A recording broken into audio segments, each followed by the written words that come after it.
The full disclosure, well, you know, good afternoon, family. This is your beloved brother, Minister Melvin. I am your beloved brother, Minister.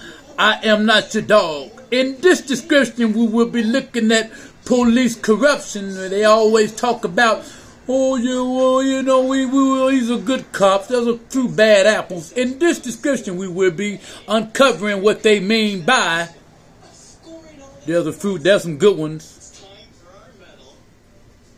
In our full disclosure investigation, dishonest cops are supposed to be tracked on Brady lists, so attorneys, defendants, and juries know if they can trust an officer's word. But the Brady system relies almost entirely on voluntary reporting by police departments. ABC 15 investigator Dave Biskuping found there is no oversight, so if police don't investigate their own officers or cover things up, officers will never end up on the list. For years, it was an abuse of force kept quiet. Until we got the video and broke the story. Get your hands up right now. Get your hands up right now. A 2017 traffic stop. Glendale officers tasered a man nearly a dozen times in front of his children. Get in front of the car right now. Get in front of the car. Come on. And according to a lawsuit, Officer Matthew Schneider delivered the final tase to his testicles as he was handcuffed, laying face down on the blacktop on a 108-degree day. An accident? Well, here's another tase threatened with the stun gun placed on his groin. It's one of the most sadistic cases outside experts told us they'd ever seen. With you. But this story isn't about the abuse of force. It's about what happened behind the scenes.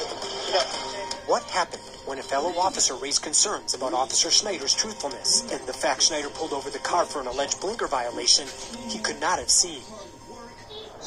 For more than a year, sources say the department slow-walked an internal investigation.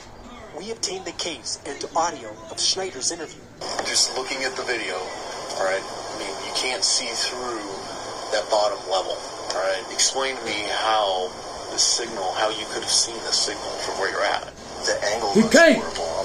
I'm not gonna lie. Now, obviously, you know, watching this, yeah, it's not possible that I saw the violation. In fact, his own body camera footage shows he's in the back alley at least 16 seconds before turning the corner. Honest to God, I really believed the day that it happened. Watch him last. I saw the no signal. I don't have any explanation. Yeah, you do. You're a liar.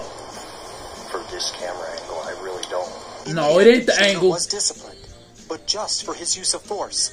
In the final suspension paperwork in his personnel file, there is nothing about the unseen turn signal violation. Right, with no sort of standard. It's exactly the type of thing defense attorneys fear. So we have 1,400 names of officers who have got serious credibility issues.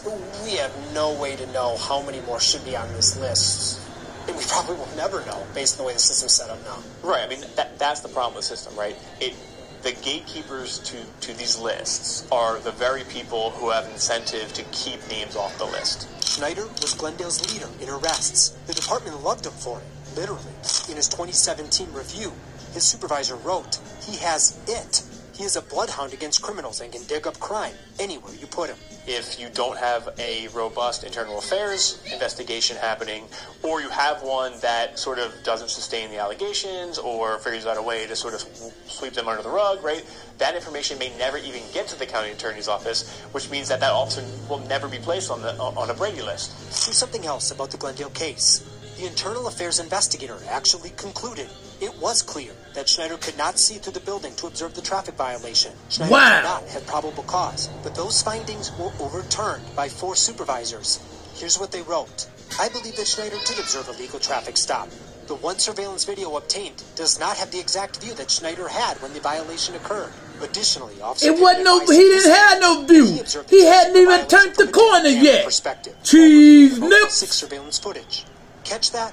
The date after the incident, record shows Schneider and another officer, Jeff Pittman, claimed they went back to the Motel 6 and saw another camera angle, proving Wheatcroft didn't use his blinker. Tried to get that burned. She said she didn't know how. We asked her if she can get the manager to burn it when he got in the next day, but I don't know if that ever happened. Can you stand by with Mark? Pittman is a close colleague of Schneider. They worked together for years, starred in Cops TV together. In this scene, they kicked down a door without a warrant. Did he lock it? Yep. All right. Using a baby stroller for leverage, with that baby still in it. Wow, best! Be on the sidewalk, just not in the street. In another scene, the pair stop a black man for not walking on a sidewalk, on a road that doesn't have a sidewalk. But wow! Until 6 camera, allegedly showing the blinker violation. Apparently, the officers never went back or used their body camera to record the screen at that time. I ain't gonna let these people teach me nothing about their religion. No, we asked her, and she says she told us she didn't. Cause they contradict themselves. Highest-ranking opinions, a commander and assistant chief. They contradict their religion. Schneider won't be sustained. The video obtained does not prove or disprove what Schneider observed while the vehicle turned into the parking lot. Schneider has been adamant during the entire investigation that he observed the driver failed to signal. In other words, taking an officer's word over video. I leave each and every last one of you with the greeting words of peace. That officer will routinely come into court, look the judge in the eye, look the jurors in the eye, right, and lie. Listen, you'll have your day in court, buddy. And the problem is that the public, who make up the jury, and even judges, right, they want to believe the officers. Okay? They want to. Assalamualaikum.